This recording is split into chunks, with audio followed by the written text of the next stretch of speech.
Good afternoon and welcome. I'm Marcel Gordon. If you've just joined us, thank you for giving us of your time this afternoon. You've joined us here on the Mail and Guardian's webinar platform. And today we are discussing unpaid care work, its impact on women's careers, their financial freedom and the economy. How can a society or even a country commercially quantify unpaid care work?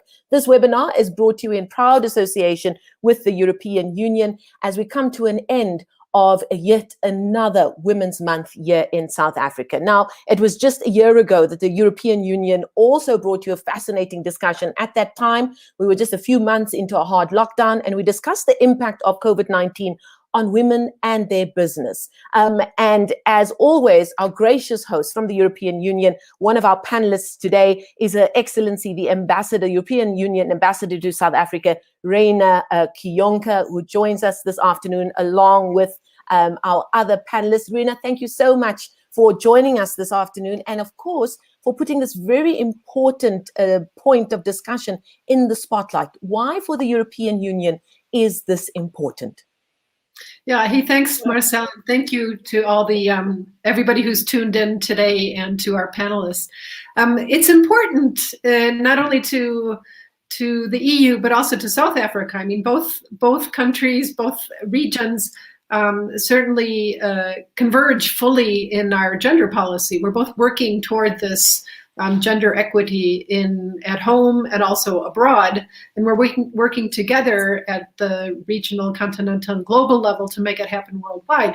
And that's because gender equity, in fact, is a vital step toward a better balancing of better division of the care responsibilities that we're talking about in this webinar today. So whether we're talking about women in Europe or in South Africa or beyond, we all have something in common, and that is that unpaid care work falls mainly to women's responsibilities, whether it's fetching water or cooking or cleaning or taking care of children or the elderly. Women carry at least 2.5 to 10 times more unpaid household and care work than men do. I think it's important to think about what the opportunity cost is, and I'm sure we'll get into the nitty-gritty once the discussion starts.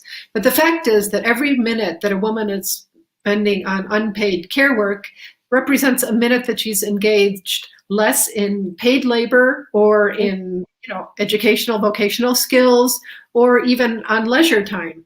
And this disproportionate share of time that women are putting toward unpaid care work and not toward remunerated work, in fact, results in gaps in gender gaps in employment outcomes and wages, and also inevitably in pensions. Yeah. So that's what I would start with. Indeed, and an important place to start as well. Allow me to bring in one of our other panelists today. We've got a full range of them, a team, a squad, as it were, ready to get stuck into this important discussion. Yasmin Masitela, she's head of transactional banking with ABSA Corporate and Investment Banking. Yasmin, thank you so much for joining us. You know, often when people talk about unpaid labor, people think it's women who are unemployed, who are taking care of their families because that's all they can do at home. But it also pertains to women who are employed, who on top of the jobs that they do as, in mainstream economy, if we could call it that, they also are laboring at home. And that must be something that is important for a giant like ABSA to be aware of when they're really getting to grips with the realities of what their female employees are facing every day. Thank you. Thanks, Marcel. I think, the COVID-19 pandemic has raised new barriers to building inclusive and prosperous economies and societies.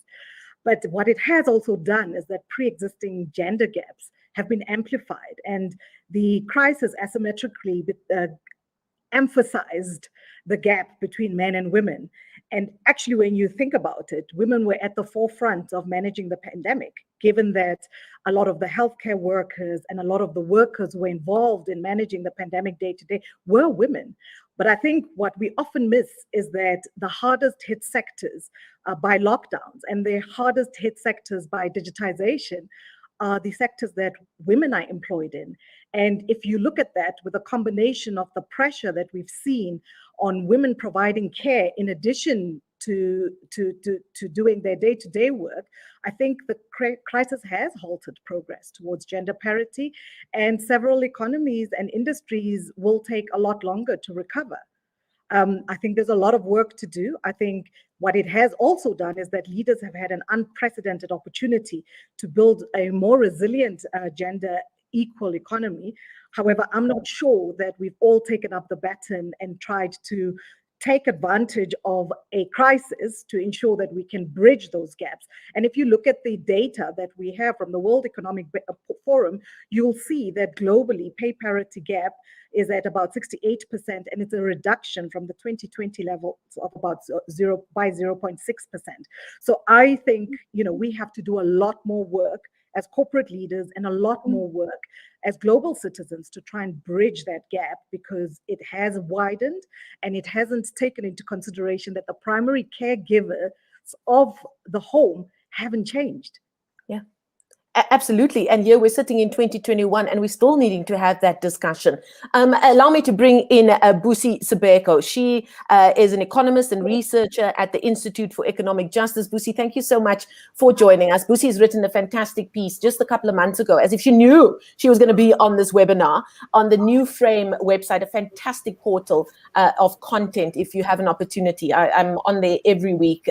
They've just got some great pieces being written by experts such as yourself, and a piece you wrote there called South Africa Needs Feminist Economics, now, not in a few years' time, not next week, now. And Busi, and I thought the point that you made here in the introduction of your piece, talking about the very definition of what adds value to an economy needs to change, because that in itself already excludes women as a force and as the power that they contribute to the economy. Why is the definition of an economic contribution so important in this discussion?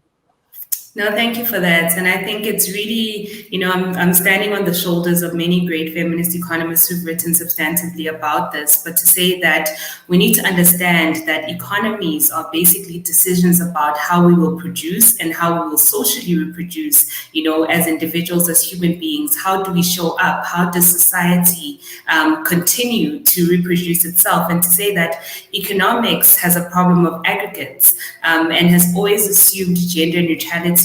And in that, what it has done is has systematically reproduced the deep inequalities that we see. And in fact, we need to understand the issue at the intersection of capitalism and patriarchy, right?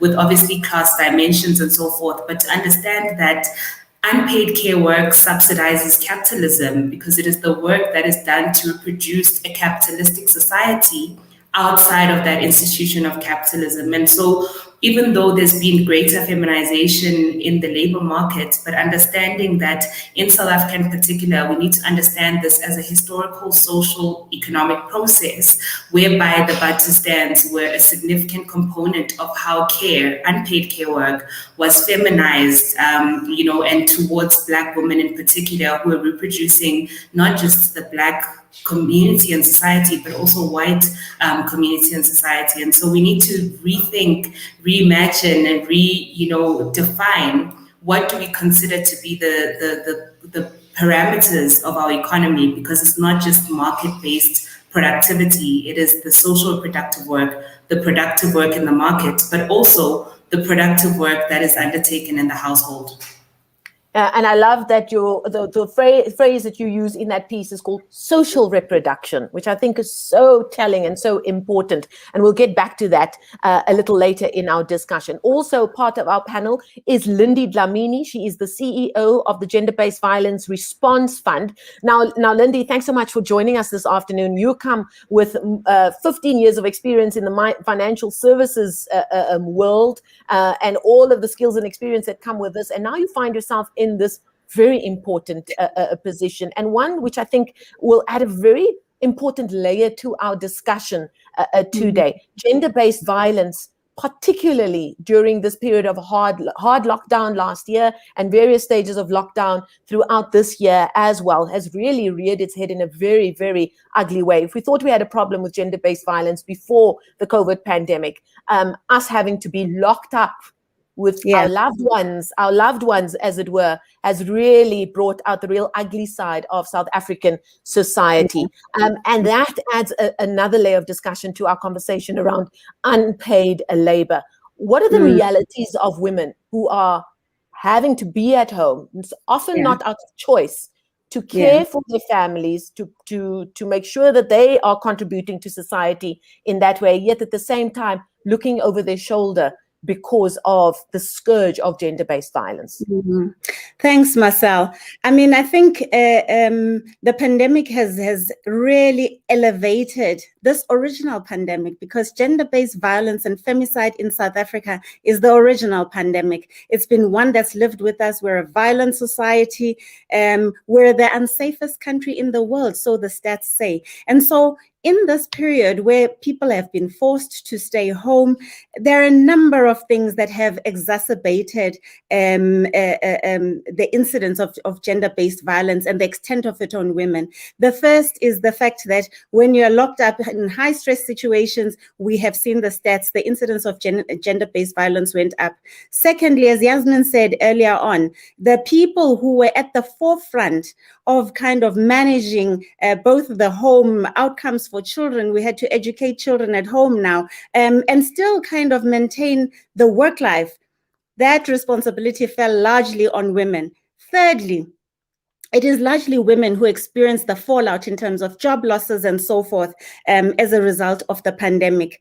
Now, if you're having to find alternative ways of providing care and support to your children, you increase the risk of gender-based violence and femicide being perpetrated on your children. We found that a lot of women were finding that the incidence of being harmed in the home during this period increased.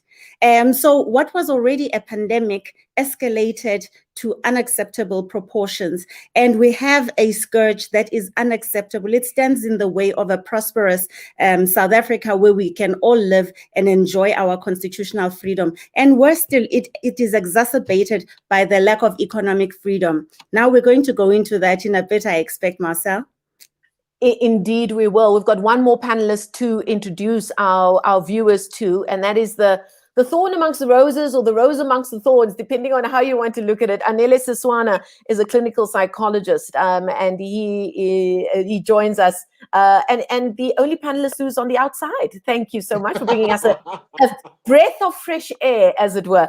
Anele, thank you so much for joining us. A clinical psychologist, you're also an academic with the University of Johannesburg. So much to talk about in terms of the psychological impact of unpaid labor, both on the women who make up the majority of those in unpaid labor, but also those that they share those households with. Why is the psychological element of this discussion so important? I think it's important, as Sis has mentioned, that there's always a systemic understanding of how we should think about things. One, we've explored, or panelists are going to explore more in depth, the economical aspects around that. But the psychological understanding helps us to understand the amount of psychological work and the amount of psychological resources that it takes for these women who engage with unpaid work. So for me, it's a matter of how then do we rethink and reimagine ways in which we can capacitate these women that are involved in unpaid labor, that are involved in unpaid care work, and what are the implications of that, in particular to situations where there isn't any other form of emotional incentive. I imagine that everyone who engages with voluntary work or unpaid work, there is an assumption, yes, one may not be paid, but what are some of the other ways in which we can keep these people engaged? This is where psychology comes in now, because we're trying to think, what are the possible ways that transcend beyond that which we know that is within the confines of economic viability? But what are some of the payments that we can think around emotional resources and capacitation? because at the end of the day, these women, what I think they go through is what I then call compassionate burnout. And my understanding of compassionate burnout and compassionate fatigue, it is when there is no form of emotional capacity that we then invest in. At the same time, the non-financial gain makes it even more harder to keep these women more engaged at their work. So that's basically what I want to suggest. I think immediately of a piece that I read in one of the Sunday papers looking at the high unemployment rate, and they did a good job of bringing individual stories up. And there was a woman in her early 20s who fell pregnant, or she had a baby about a year ago. But before that, because of various things pertaining to her economic status, she has been unable to find work. She got a matric, but then also couldn't afford food and shelter to take up tertiary. And it's just a vicious cycle that continues. And here she sits 3-4 years later. Now she has a child, and that cycle just continues. And the mental health side of that is something that I don't think we speak enough about, but we'll get into that a little bit later. Right, so those are our panelists today. Ria Kionka, Her Excellency, the European Ambassador to European Union Ambassador to South Africa. Anele Siswana, we've just heard from there. Lindy Dlamini is the CEO with the GBV Fund. Yasmin Masitela, the Managing Executive for Transactional Banking with ABSA, and Busi Sibeko with the Institute of Economic Justice. Thank you so much to all of our panelists and our viewers who are watching us right now. Please be aware you can comment on the platform that you're watching us right now. Give us a comment, give us a question, and I'll try and throw that to our panelists as we continue our discussion. We really are looking forward to hearing from you as we continue this discussion. Busi, if I can come to you now. I mean, it just worked out perfectly that our latest unemployment statistics for the quarter came out just last week, and so much has been written about it. And I'm very happy that so much focus has been put on not just the bigger number, but at least starting to scratch the surface about what lies beneath. And the reality facing so many women in South Africa is one that's really come out of these latest statistics. 34.4% in South Africa, according to Stats South Africa, are unemployed. Of that, 41% are Black African women. But then they speak of a time use survey that Statistics South Africa has used, and that is what they use to try and give us a picture of what unpaid labor is looking like in South Africa, saying that women are 3 times more likely to be caregiving at home. And they spend things like 1 hour and a half per day seeing to the rest of the household. If they've got children under the age of 7, they're spending 4 hours tending to those children.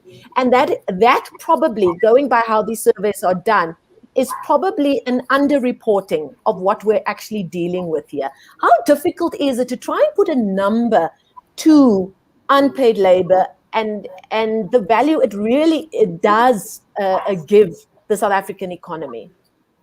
Yeah, no, thank you very much. And I first want to note that these statistics are not new. And in fact, already in 2000, when we had one of our first time use surveys, it was already indicated that one of the factors that was constraining women from entering the labor market was in fact that they were disproportionately spending more time on unpaid care work. So I'd say that it's really a failure on policy end to really address these disaggregated macroeconomic policy outcomes. And it goes back to that issue that I was raising around definitions. And so in terms of, how do we value unpaid care work in GDP? There's a number of studies and there's many methods that have been put forward. But in South Africa, there is a study that estimates that unpaid care work could be valued at about 27.3% of 2010 GDP. And how would we measure that? Would say to Busi, you cooked, you cleaned, and so forth. And what is the market value of what work you conducted at home? Because unpaid care work is work. And so how do we value it in that way? But I think critical to this question is, how do we compensate it? It's one thing to say we acknowledge and are aware of the value unpaid care work contributes to our economy. But fundamentally, the question is about compensation. How do we compensate for that work that is critical to the stabilization of our economies themselves? Indeed, and I think it will be a great time to bring Yasmin into that conversation, because we're talking about the economy, we're talking about GDP, and how we actually put value to the work that these women are doing at home. In your opinion, Yasmin, and in your experience, I mean, you've worked in the corporate world, you also worked in the private practice as well. What would be the best way to try and put value to what women in unpaid labor are bringing to the economy? I could cop out and ask Busi to answer that from a pure economic No, in your experience, you know, obviously working in a banking giant, I mean, it must be really difficult because those are the numbers that you and your colleagues are crunching all the time. It's extremely difficult, and actually it's the biggest impediment to getting women and women-owned businesses to being financed, because oftentimes you can't quantify the value of the work they do. You would only quantify that which you are looking towards financing, and we are having to really think carefully about how we quantify that. And I think the debate goes even further into not just how you quantify it, but how do you measure experience, for instance? Because, you know, the experience is not necessarily only in the formal sector that you're sitting in. It is predominantly sitting in the informal sector. What we are trying to do as financial services industry is that we really are digging deep and starting with our own staff and thinking about how do we advance women into managerial positions? How do we make sure that we apply a gender lens when we're looking at reskilling and redeployment? And how do we embed gender parity into the future of work? Because you have to start thinking about that and then translate it into how do our financial models work? How do we quantify work? How do we quantify experience? How do we quantify value? Because the fact that you're sitting or you have to finish your workday and go home and still continue doing work is still part of your workday. And sorry, go ahead. No, go ahead. Finish your point. And I really think, you know, the point that Annele made shouldn't be lost on us, because I think the biggest risk that we face for women, not only in the corporate industry, but women generally, including the work that they do at home, is burnout.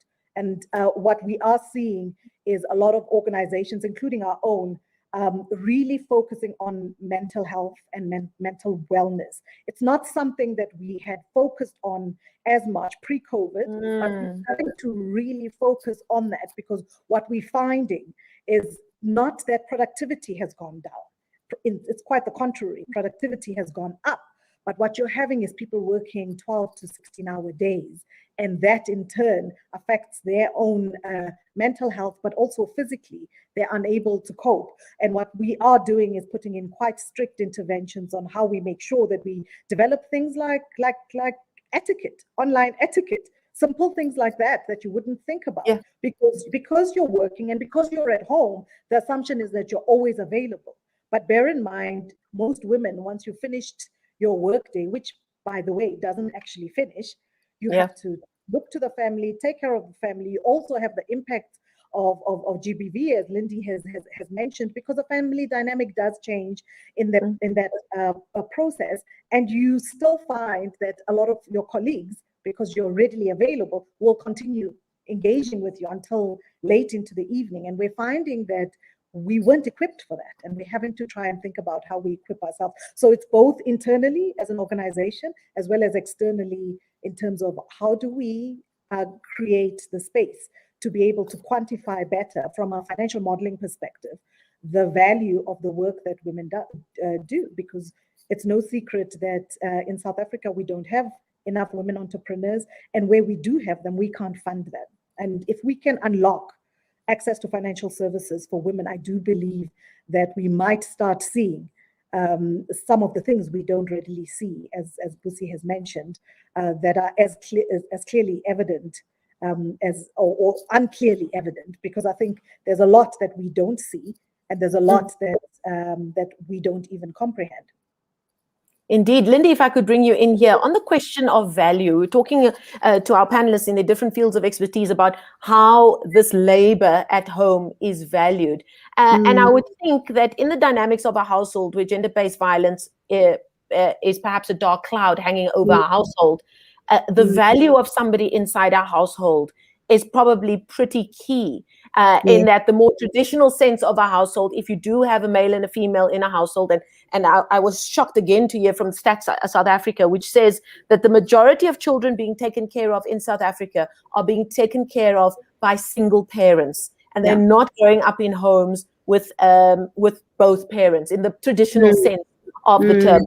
But in a household where there is a male and female, and where gender-based violence is a dark cloud over that household, the value of the individuals in that house, I would think, is pretty key. That you have the man who thinks he brings the most value because he goes out to be the breadwinner, and then you have a woman who is at home doing the unpaid labor, but it's not seen as being of as value as the man going out there. In the work that you're doing with the GBV Response Fund, what are you finding when it comes to those kinds of value power dynamics?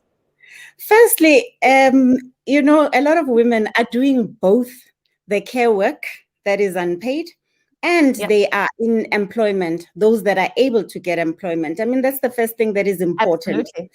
You can imagine what that means for the psychological stress and torture of that woman. 1 in 3 women in South Africa are survivors of domestic violence.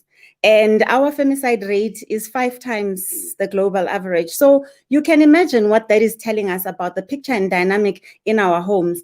While we are quantifying, I really would like for Busi and Yasmin to talk to us about the opportunity cost for those women who are expected to hold up the home, to look after the home, to cook, to clean, to look after children and so forth. The opportunity cost of that labor shortage.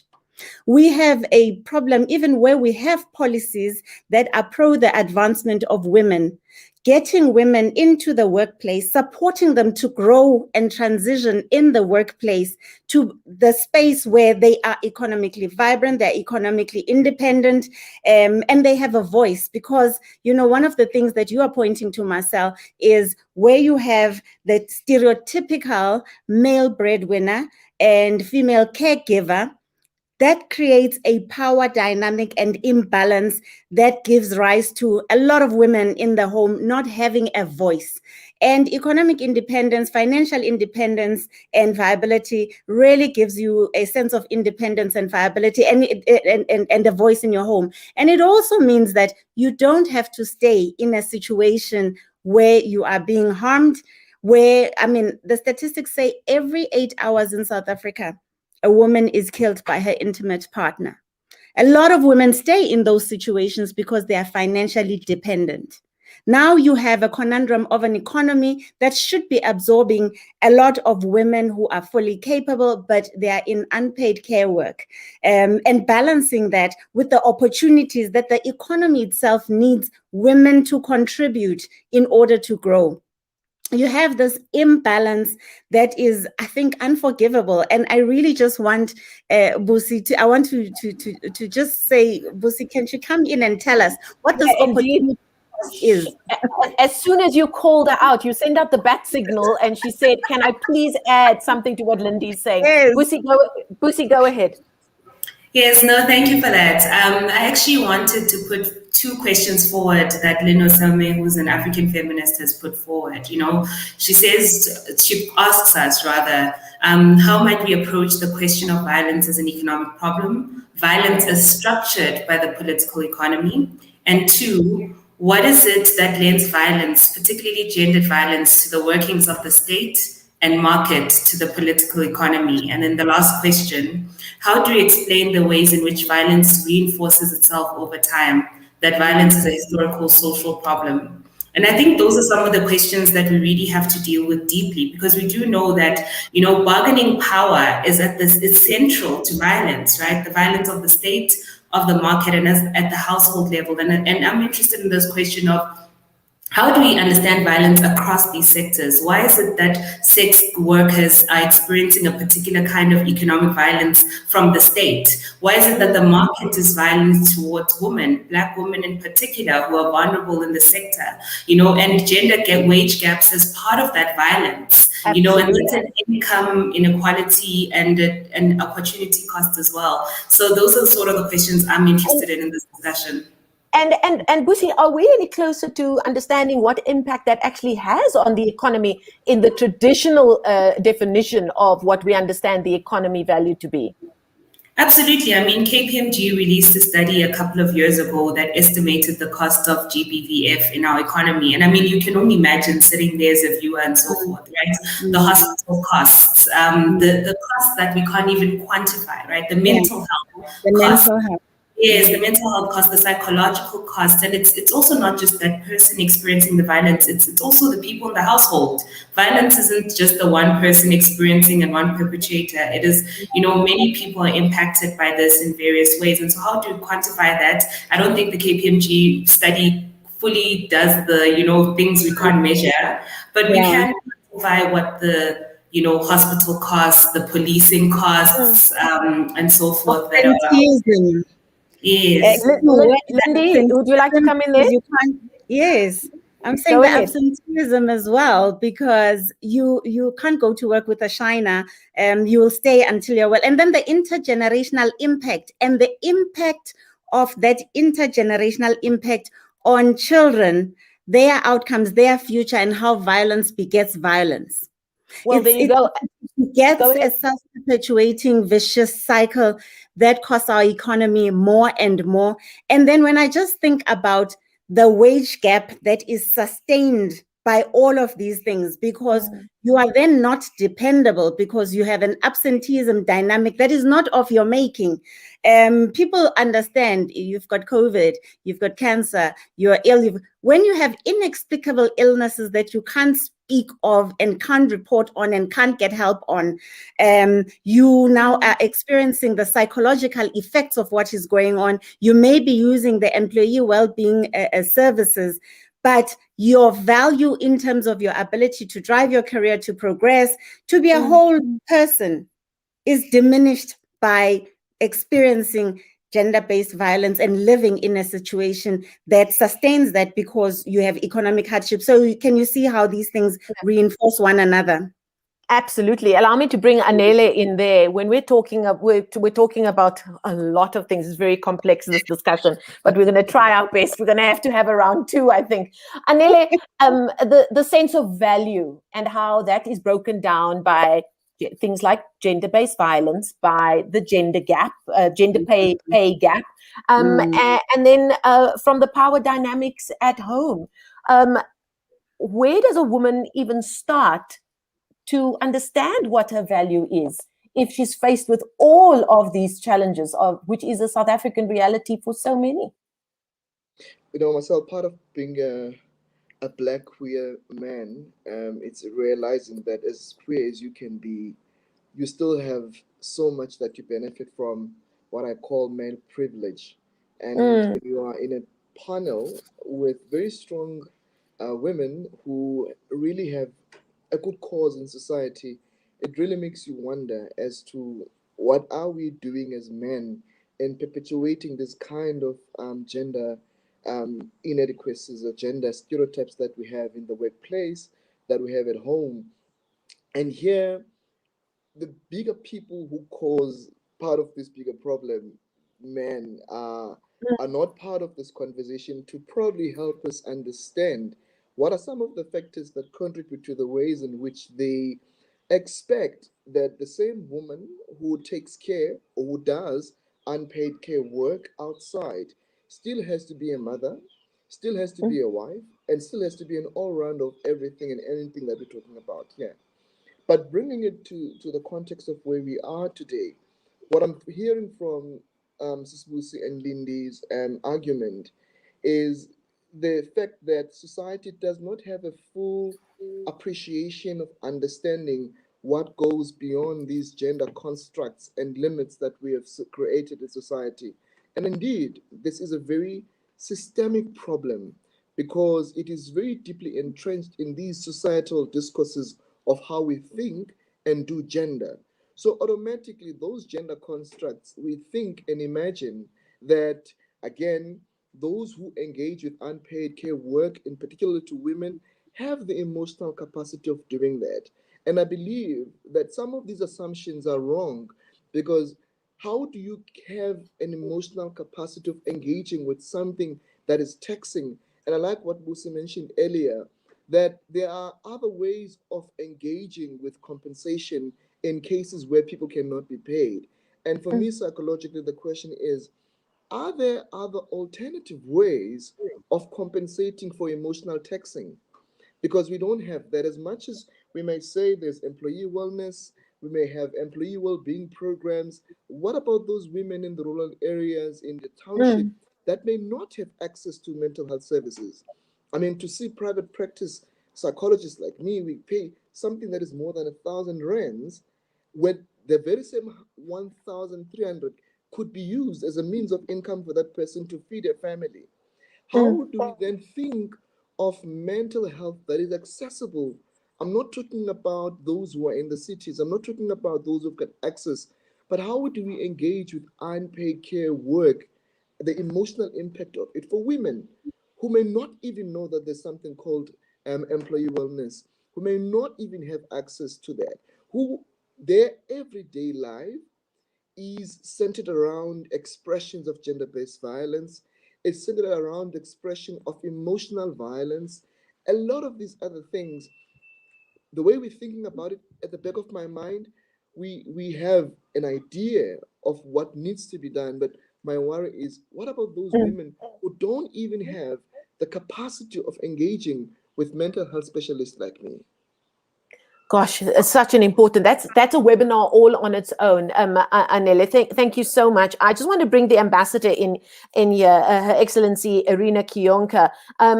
We're obviously putting a very South African lens on this discussion.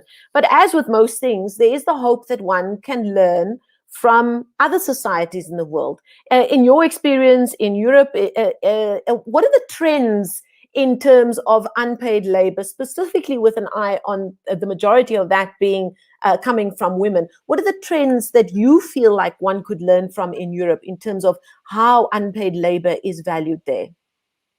Well, thanks, but let me say that the point of this was to hear South African voices, and certainly we are not. There's a long way to go in Europe. On this question. And I've seen some of the numbers pertaining to that, and I do think that one, they could learn from us, we could learn from them, but maybe just shortly give us an idea of what the situation is there. Yeah, well, one thing that I don't remember who brought it up. I think was it Busi or no, it was Lindy. That looking, there's much more looking into own organizations, whether it's business, whether it's government, on how to empower women, how to get women up the ladder, into management positions, into increasing the number of women in the workforce, in good jobs where there is good remuneration, and that's one of the things. This kind of gender equality tendency. Certainly. Another is the focus on mental health that we've been discussing here. Mental health, work-life balance, that sort of thing. Also, the question of,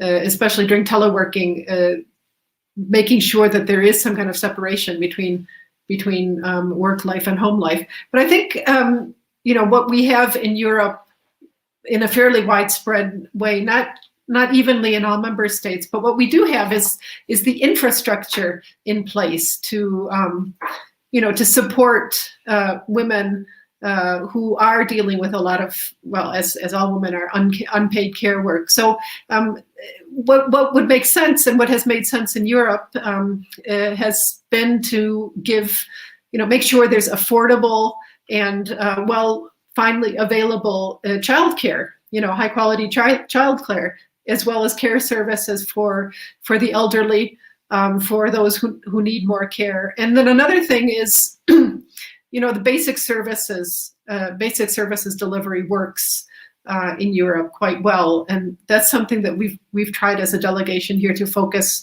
on in South Africa. Even basic things like electricity, sanitation, water represents also a big part of unpaid care work that women here are doing. So that's one difference. So, the infrastructure and the basic services delivery, that works. And then the other thing I mentioned about infrastructure and childcare.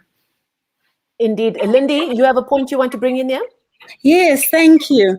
I think the one thing that really strikes me, and I think I've seen it in Lucy's work as well, we need to have better support for lower paid women for childcare. This is not an option in our country. There's an expectation that extended family and so forth. And these are the things that put young children at risk. Remember also, one of the things that we have found in our studies here is the importance and how critical early childhood development and education is. So there is a need for children to be in an environment that is stimulating their ability to learn. And we've got to provide support at a policy level. We've got to decide to provide support to women at that level so that you don't have to worry about the safety of your children. But also we know that we are through a process contributing to better educational outcomes. Remember that the other thing that we're not looking at now is the dropout rate, because early childhood development was compromised, because there were no caregivers and so forth. And the fact that poverty itself is its own trap that gives rise to intergenerational poverty, and then we have a lower level of children leaving the schooling system having completed. And that vicious cycle just continues. We've got a question coming in from Zodumo Ngidi, who says, considering that each day has 24 hours in a day and care work is generally unpaid, as we just said, except for cases of domestic workers who unfortunately generally amongst the lowest paid, how can women in the workplace be better supported to remain and thrive at all employment levels in the workplace? Busi, would you like to field that question? Sure, I'll start, and I'm sure Yasmin can also add here. But to say that I think critically what is needed is a radical redistribution of care. And what we talk about is sort of, in simplified term, what is called a care diamond. So what is the role of the state? What is the role of the markets? What is the role of households? And what's the role of community? And I think really one of the things I would caution against is the rapid privatization of care work, at least for children, right? I think fundamentally what we want in our society is for care work, even if it's done in the household, is to be compensated and valued. And I think fundamentally there are many policies which can address this. And I mean, I was really shocked that the National Strategic Plan to combat GBVF, the chapter on economic power, only raises the question of how do we raise awareness around unpaid care work. I feel like our government can certainly do better. There's certainly way more policies that can be implemented to radically redistribute care work within our society amongst those 4 areas and within the household. Yasmin, would you like to come in there? Absolutely. And Busi, I think that a policy change at a fundamental level becomes quite important. I think even in terms of access to financial services, as well as in terms of growth of women in organizations. I do think we have to do something quite drastic, like make sure that, for instance, board charters have boards looking and making sure that we are actually being deliberate at a corporate level to ensure that we have women in positions of power and that we are progressing women. Because what typically happens is that if you look at the pyramid of how women sit in large organizations, it's a triangle, right? And we have very few women at the top of the triangle, and the bulk of the women sitting at the bottom of the triangle, and they never progress. If you look into the statistics of most organizations, a lot of the women end up sitting in that very junior level, which is the level that is going to be impacted by digitization. And I do think that government has to be a lot more, and we as social citizens have to be a lot more deliberate in making sure that at a policy level, we're able to intervene. It takes me back to the experience of Ursula von der Leyen, the commissioner, the European commissioner, who went to Turkey. And when she came back from Turkey, her experience of being treated so in such parity from her male counterparts was it was quite an emotional experience for her, because she realized that because she was a woman, she was treated fundamentally differently from other men. And the first thing she did was go into the legislature to ensure that we could start looking at how we legislate some of these pieces. And I do think that, we need to stop talking about it and really focus on legislating it quite clearly and deliberately. I mean, I think, Busi's point around the charter being a little opaque on unpaid care work, we really need to get to a place where we're getting a lot sharper on ensuring that policy and the legislatures see this and take it as a serious matter. Women comprise of the majority of people in most countries. And yet when we look at who's actually leading this space, it's not by women. And for me, it just makes bad business sense, because actually it makes much better business sense to have people who understand the plight that others are going through to be able to impact positively on that. And I read a note from the British Commission that was looking at and evaluating the exco positions in large industries, and they found that industries that had more women in the exco position saw as much as a 40% increase in revenue, because it makes business sense to have people who are leading the majority of people in the country to be able to impact on the direction of travel of that business. So, I really do feel quite passionately that you can't, at a business level, impact if you don't know the people who you're trying to service in the long run. And I think we have to think about that at a policy level with businesses, and as well as at a policy level in terms of access to financial services, access to healthcare systems, access to education. I mean, the dropout rate now, I don't know if it's been quantified yet, but I do fear that the majority of people who will be leaving school are women, are girl children. Because oftentimes when a parent, and in this case, a female parent, is at work, it's the girl child that would have to take care of the rest of the family. And the burden that we are experiencing from our extended families, I do think is a lot more pronounced post-pandemic than it's ever been.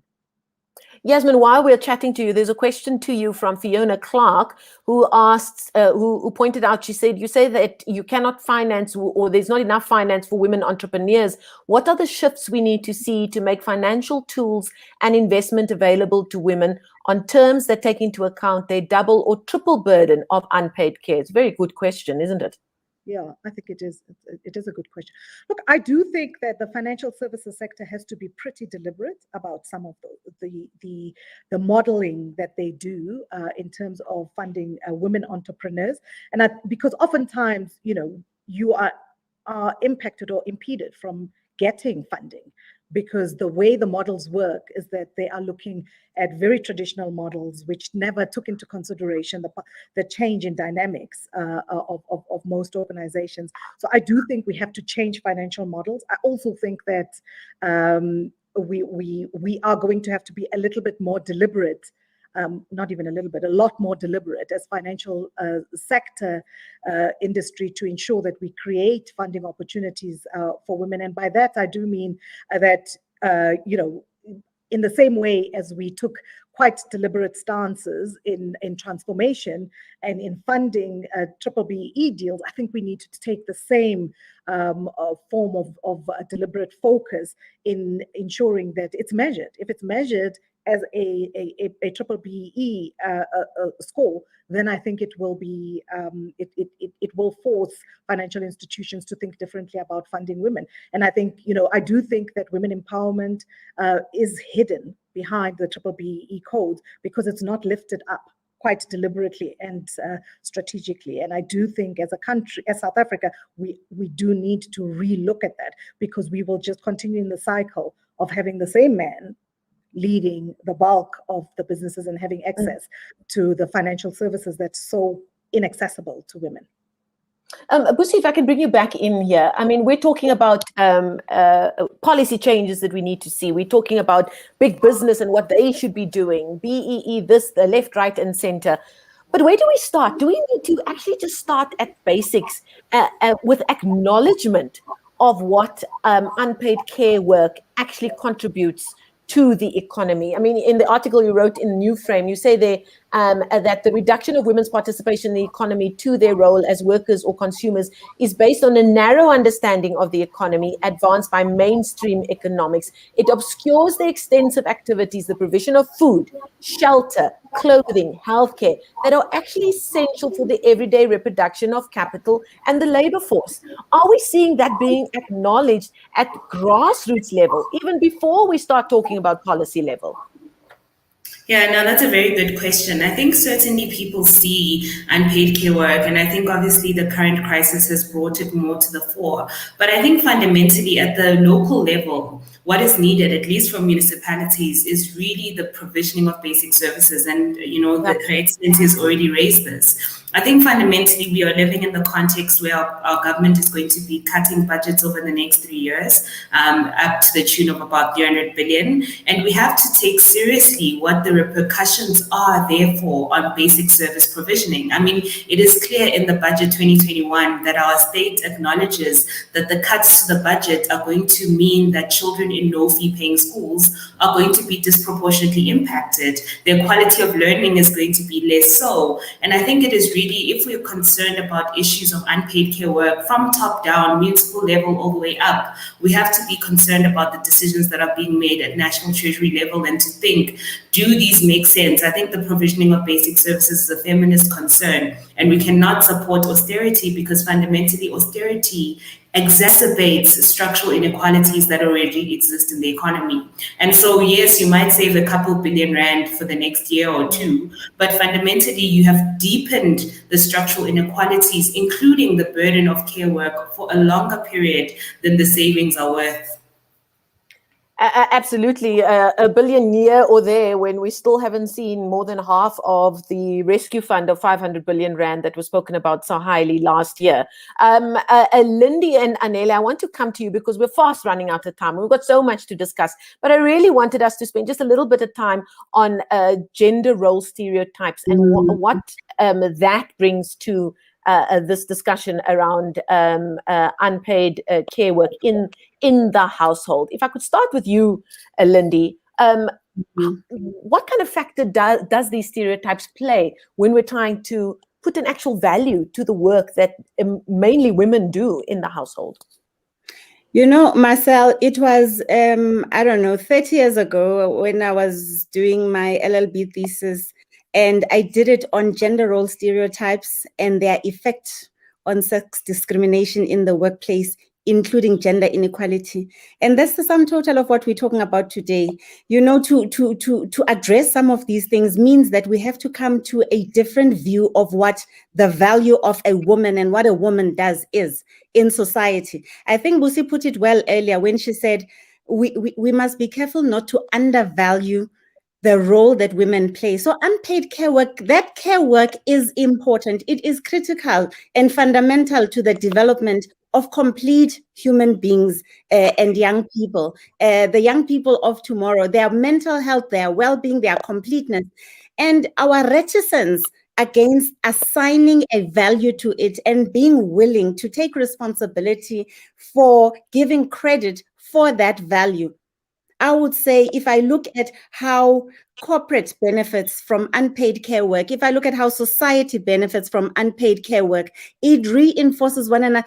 The capitalist system benefits from having care work unpaid as it currently is. And I think that's the fundamental flaw, that when it comes to issues of women, issues of the well-being of women, issues of assigning and ascribing the right value to women, there is a reticence around it because it means that there is a privilege that must be dislodged in order to accommodate now this reality of the true value that women add to society.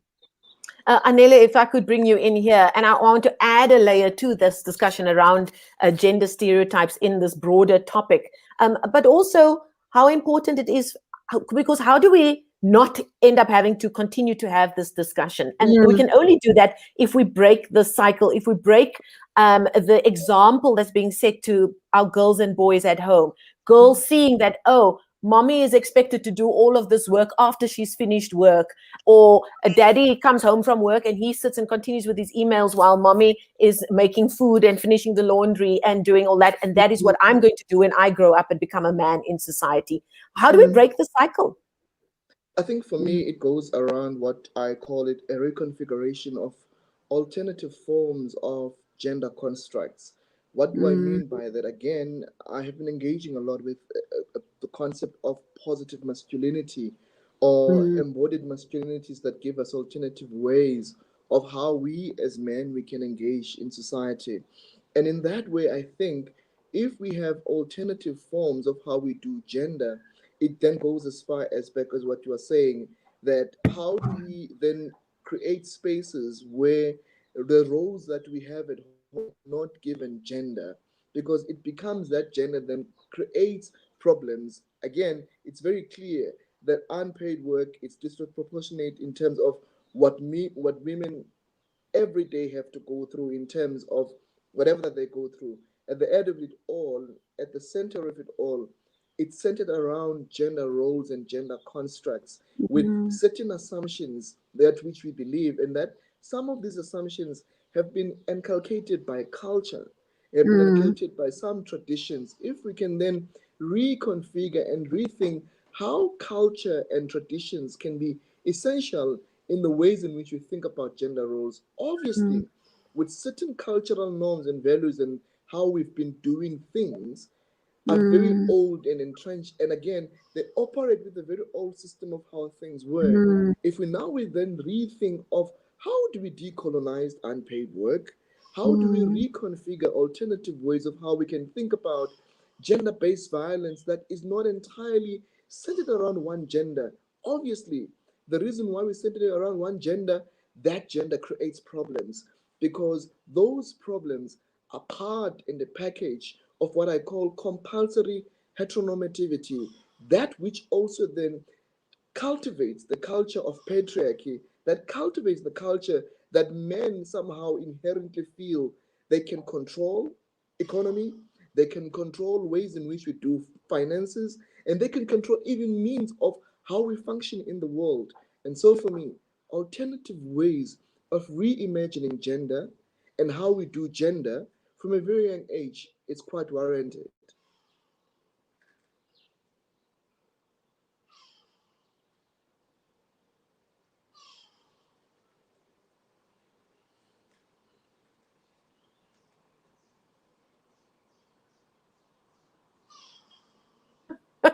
It was bound to happen. I thought I'd made it through the entire webinar without speaking while being muted. My apologies.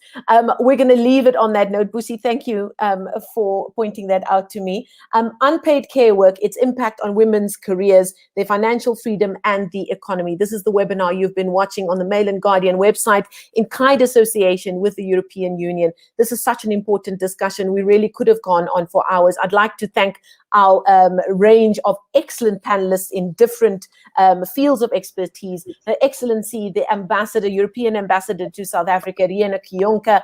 Anela Seswana is a clinical psychologist. Lindy Dlamini is the CEO with the GBV Response Fund. Yasmin Masitela is a Managing Executive of Transactional Banking at APSA. And Busi Sibeko is with the Institute of Economic Justice, a feminist economist who's been great to read up on. Thank you so much for joining us this afternoon. We will continue this discussion either here, either on social media. People will now find you to ask you even more questions.